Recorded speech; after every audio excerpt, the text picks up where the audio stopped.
السلام علیکم ورحمۃ اللہ وبرکاتہ۔ آج میں اپنے ملک ہربل یوٹیوب چینل سے ہیپاٹائٹس بی سی یعنی کہ کالا پیلا یرکان کے بارے میں بتاؤں گا کہ یرکان کیا ہے، کیسے ہوتا ہے اور اس کا علاج کیسے کرنا ہے۔ سب سے پہلے اگر آپ لوگوں نے میرا ابھی تک چینل سبسکرائب نہیں کیا تو آپ میرا چینل بھی سبسکرائب کر لیں اور ساتھ ہی بل کی گھنٹی کو بھی دبا دیں تاکہ میری ہر آنے والی ویڈیو جو ہے وہ آپ تک پہنچ سکے۔ فرسٹ آف آل، جگر کیا ہے؟ جگر انسانی جسم کا ایک بے حد اہم عضو ہے۔ اسے اردو میں جگر، عربی میں کبد، انگریزی میں لیور اور عام زبان میں اس کو کلیجہ کہتے ہیں۔ اس کا رنگ سرخ سیاہی مائل اور اس کا اوسط وزن تقریباً 1.5 کلو گرام کا ہوتا ہے۔ جگر دائیں جانب کی نچلی پسلیوں کے نیچے معدے کے اوپر واقع ہوتا ہے۔ اگر اسے جسم سے نکال دیا جائے تو موت کا بھی ہوتا ہے۔ یعنی کہ یہ جگر ایک ایسی جسم کے اندر چیز ہے کہ اگر اس کو نکال دیا جائے تو اس کے بغیر بندہ زندہ نہیں رہ سکتا۔ جگر کے کام کیا ہے؟ جگر انسانی جسم میں فیکٹری کی مانند ہے جس میں کئی قسم کے کیمیائی اعمال انجام پاتے ہیں۔ اس کے چند اہم کام میں آج بتاتا ہوں۔ جسم کے لیے وٹامن، معدنیات، فولاد اور شکر کا ذخیرہ کرنا۔ نمبر 2، غذائی مرکبات کو توڑ کر جسم کے لیے ضروری اجزاء اور توانائی پیدا کرنا۔ نمبر 3، مرض سے مقابلہ اور خون منتقل کرنے کے لیے ضروری پروٹین پیدا کرنا۔ نمبر 4، خون میں کیمیائی سطح اور ہارمون کو کنٹرول کرنا۔ نمبر 5، جسم میں پیدا ہونے والے نقصان دہ کیمیکلز کو بے اثر کر کے خارج کرنا۔ ہیپاٹائٹس کیا ہے؟ ہیپاٹائٹس انگریزی زبان کا لفظ ہے جس کے معنی جگر کی شوق یعنی کہ جگر کے اوپر برم آ جائے۔ ہیپاٹائٹس وائرس سے پھیلنے والا مرض ہے۔ وائرس جگر پر حملہ کرتا ہے جس کی وجہ سے پہلے جگر میں سوزش ہو جاتی ہے اور جگر بڑا ہو جاتا ہے۔ خون کے ٹیسٹ کروانے پر LFT کی رپورٹ نارمل آتی ہے، خاص طور پر SGPT نامی انزائم خون میں بہت زیادہ بڑھ جاتا ہے جو ظاہر کرتا ہے کہ جگر کے خلیات بہت تیزی کے ساتھ تباہ ہو رہے ہیں اور آہستہ آہستہ جگر ناکارہ ہو جاتا ہے۔ ہیپاٹائٹس کا باعث بننے والے وائرس کی کئی اقسام ہوتے ہیں، مثلاً A B C D وغیرہ وغیرہ، لیکن ان میں سب سے زیادہ خطرناک B اور C وائرس ہیں۔ یہ دونوں وائرس جگر کو تباہ کر دیتے ہیں اور جگر کے کینسر کا باعث بنتے ہیں۔ B وائرس کی وجہ سے ہونے والے ہیپاٹائٹس کو ہیپاٹائٹس B اور C وائرس کی وجہ سے ہونے والے ہیپاٹائٹس کو ہیپاٹائٹس C کہتے ہیں۔ ان دونوں کو عام زبان میں کالا یرکان بھی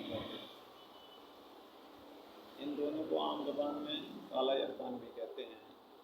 اب اس کی علامات کیا ہیں؟ ہیپاٹائٹس کے مریض میں یہ علامات ہو سکتی ہیں: مرض کی کمی بیشی سے علامات میں کمی بیشی بھی ہو سکتی ہے،